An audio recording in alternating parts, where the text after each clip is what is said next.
everyone! Welcome back to another fun-filled lesson and information-packed lesson of Actual English. My name is Jennifer Clyde. It's time for lesson 102, and today let's continue on talking about bullying. In our previous lesson, we talked about cyberbullying. Today, let's move on to school bullying. So, what was it like when you were in school? I don't know how old you are because we have a lot of viewers that are in their 50s, 60s, even starting from their teenage years. So if you are in school right now, do you witness bullying at school? Or for the older generation, have you witnessed anything similar to bullying? Because I would say I'm somewhere in the middle, right? But when I went to school, I don't think there was really much bullying going around. Of course, there were kids that would pick on some kids because they were too smart, and they were jealous. But I don't think there was anything violent going on. But it's sad that there is cyber and even school bullying going on these days. So, who do you think bullies others? Why do you think there are bullies? Why do you think that bullies bully others? People say that, these kids may have problems at home. So, for example, their parents may be separated, or they may have other problems, such as their parents fighting all the time. Maybe their grades aren't too high and they're stressed out, and they need some way to vent all that out, because that can lead to depression. So it really is a very sensitive topic, but a very serious problem as well. Let's talk about that today. Let's begin with actual talk.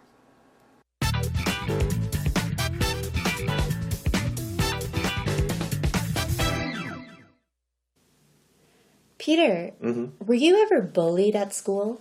It's a bit of a touchy subject, but I can remember once when I was really young, maybe 5 or 6, that I experienced a little bit of playground bullying at school. What happened? One guy was considerably bigger than me, and he used to rough handle me and maybe give me a punch in the gut or something like that. Nothing too violent or anything like that. But at the time, I was frightened. Really. Yes. I was scared out of my wits. But I told the teacher, and it quickly stopped, which was good. So it was a simple case of good old-fashioned bullying.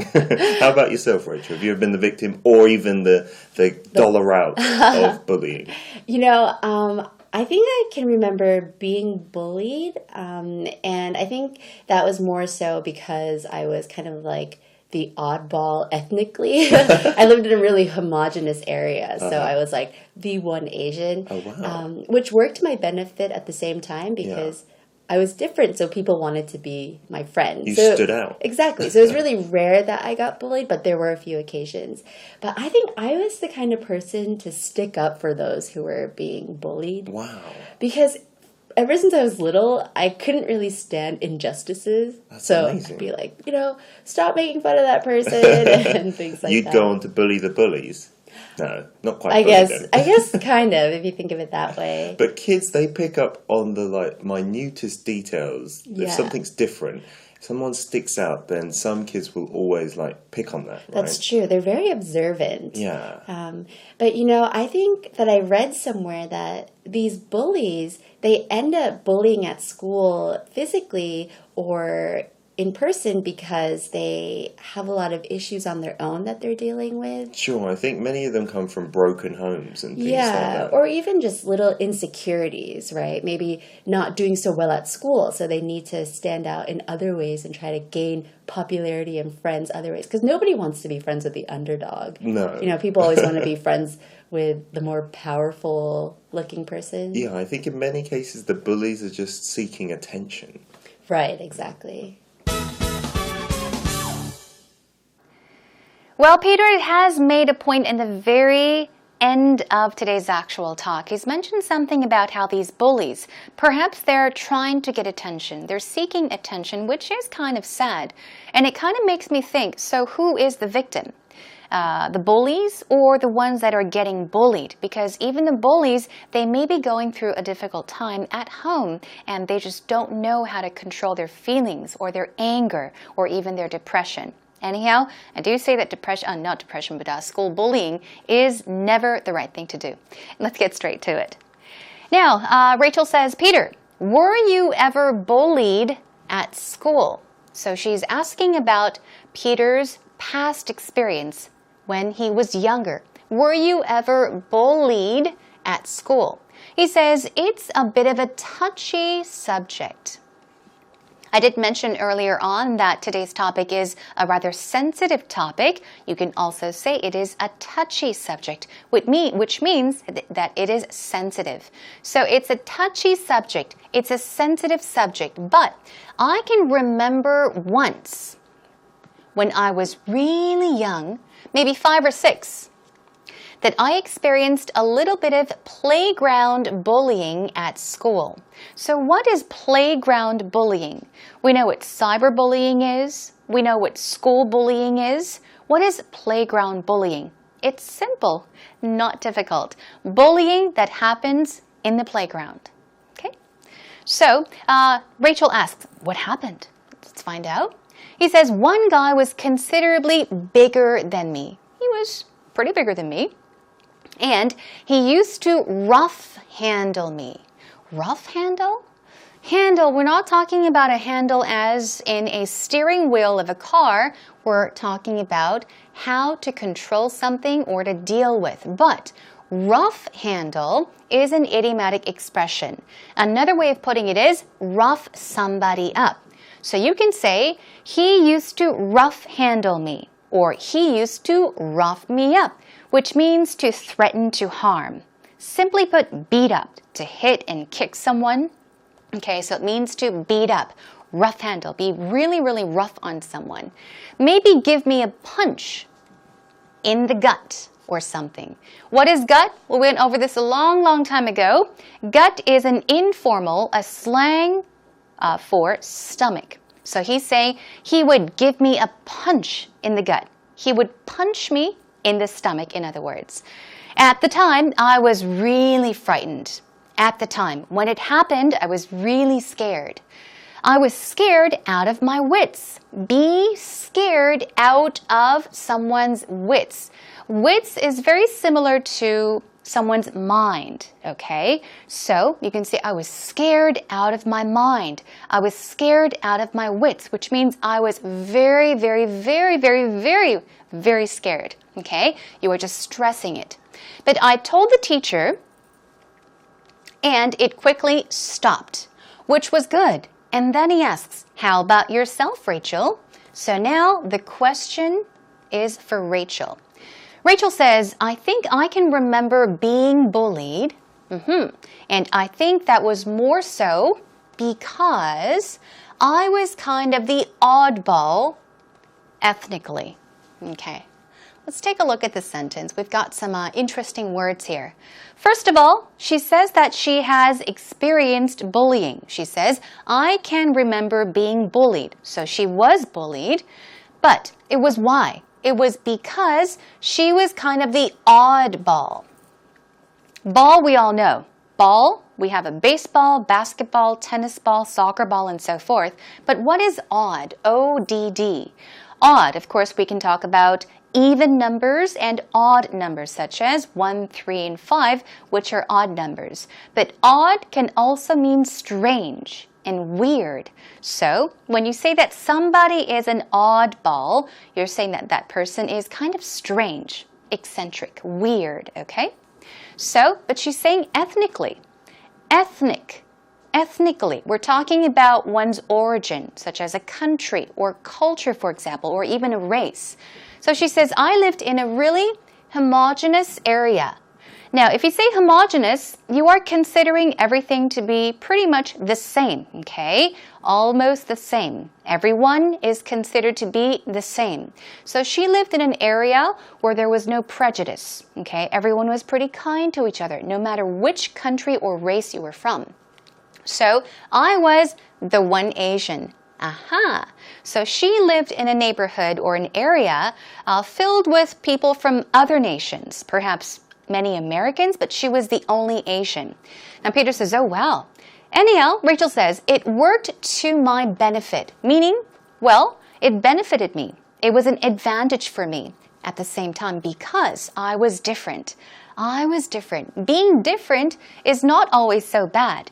You can be different in a good way too. You can be unique, different and unique. So she's saying it wasn't that bad. It was actually pretty nice. It worked to my benefit.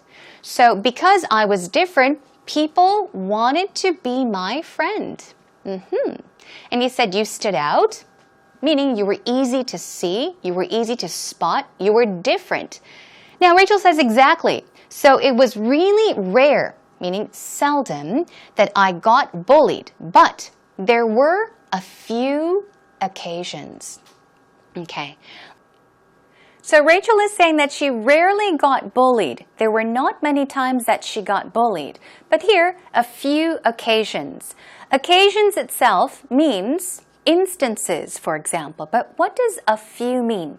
Do you know the difference between a few and few? There is a difference.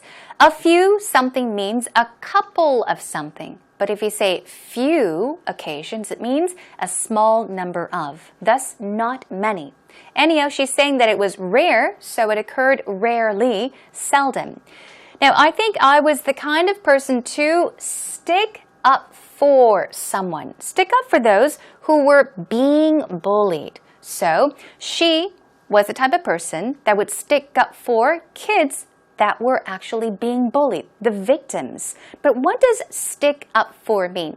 It's an idiomatic expression. Now, to stick up for somebody means to support somebody, to be there for somebody, to fight for that person, okay? To help out. So it means to support somebody, okay? Stick up for. Now, Peter says, wow, that's amazing. Of course, when you're young, it's not easy to stick up for your friends, right? So she was a brave girl. She says, so I'd be like, she's giving an example of what she used to do or say. I'd be like, hey, stop making fun of that person. That is what she used to say when she saw kids or friends at school getting or being bullied. She would walk up and say, hey, stop bullying my friend. Stop being mean to my friend. Stop teasing my friend. So she would stick up for her friends. Now, Peter says you would go on to bully the bullies. He's joking. So he's saying, wait a minute. If you did that, you would become a bully too. So you bullied the bullies, he says. Well, Rachel says, I guess kind of, if you think of it that way, but not really. Now, but kids, they pick up on the minutest details. They pick up on something. To pick up on something means to notice something. They pick up on something. They notice. They're very fast at noticing things. Now, the minutest, we've got EST, but minute, it means very, very small, tiny, for example. So they pick up on a lot of the small things, the unimportant things, for example. If something's different, or if somebody sticks out, meaning stands out, then some kids will always pick on that. In this case, it means to tease. So if they see something, if they catch something, if they notice something, pick up on something, they will bully the kids for that, okay? That's true. They're very observant, okay? They have a watchful eye. But you know, I think that I read somewhere, she's talking about reading perhaps an article or something, that these bullies, they end up bullying at school. Why? Because they have a lot of issues of their own. Here we're talking about problems. So she is simply saying, you know, I read somewhere that bullies bully other kids because they have a reason. And the reason, or one of the reasons, is that they have their own problems. They have a lot of issues of their own. Now, Peter says, sure, I think many of them come from, meaning are from, broken homes and things like that. What is a broken home, though? A broken home? A house or a home that is broken, that has collapsed? No. A broken home actually means a family where the mother and father are separated or divorced, or you may have parents that are fighting all the time, yelling at each other all the time, very angry. So the kids end up to be very depressed. They have a very difficult time. They're very sad. So broken homes, simply put, are families that are set apart or separated. And then she adds, or even just little insecurities. Insecure is what? Insecurity means self-doubt. You're not confident in yourself. So maybe even just little insecurities. Maybe they're insecure about themselves. Okay? Maybe not doing so well at school. This could be a reason they're not doing well at school. So they need to stand out. They need the attention. They need to be different in other ways and try to gain popularity because nobody wants to be friends with the underdog. What is an underdog? An underdog is a person that tends to lose all the time in things such as a contest. A person that rarely succeeds, that always does not do well. So if you want to talk about someone who always fails and has a little chance of winning, underdog is the word you want to use. Simply put, an underdog is almost the opposite of popular or the best. Okay? So we're talking about the underdog. You know, people always want to be friends with the more powerful looking person. That's true.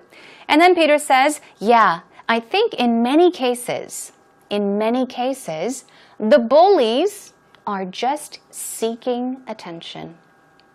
They're looking for attention. All they're doing is looking for attention, asking for attention, seeking attention. I think that's true. Could be a reason, but once again, it's the wrong thing to do, right? Bullying should be stopped. Okay, let's have a listen one more time. Peter, were you ever bullied at school? It's a bit of a touchy subject, but I can remember once when I was really young, maybe 5 or 6, that I experienced a little bit of playground bullying at school. What happened? One guy was considerably bigger than me, and he used to rough handle me and maybe give me a punch in the gut or something like that. Nothing too violent or anything like that. But at the time, I was frightened. Really, yes. I was scared out of my wits. But I told the teacher, and it quickly stopped, which was good. So it was a simple case of good old-fashioned bullying.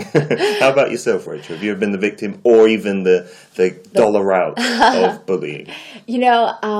I think I can remember being bullied, and I think that was more so because I was kind of like the oddball ethnically. I lived in a really homogeneous area, so I was like the one Asian, which worked to my benefit at the same time because I was different, so people wanted to be my friends. You stood out. Exactly. So it was really rare that I got bullied, but there were a few occasions.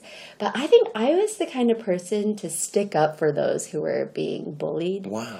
Because ever since I was little, I couldn't really stand injustices. That's so amazing. I'd be like, stop making fun of that person and things like that. You'd go on to bully the bullies? No, not quite. I guess kind of, if you think of it that way. But kids, they pick up on the minutest details. If something's different, if someone sticks out, then some kids will always pick on that. That's true. They're very observant. Yeah.